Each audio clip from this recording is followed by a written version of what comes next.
Ay, magandang, araw po sa inyong lahat, ha. Maikli lang po itong ating Spokes Hour dahil, nag-aantay na sa akin aking sundo 'no. Merong isa kasing, network na nais akong interviewin, sabi 12 noon, naku, na-late-late na po 'no.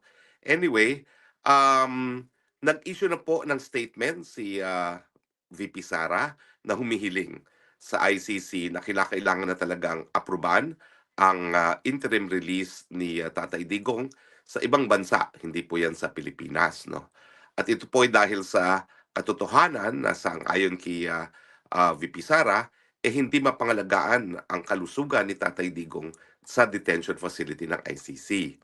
At binanggit niya yung isang okasyon kung saan nakita na walang malay si Tatay Digong at, hindi maalagaan pati yung ingrown nail ni Tatay Digong at, dapat siguro, naiwasan yung gano'ng mga pangyayari. Yan ang Marines. Yan ang Marines.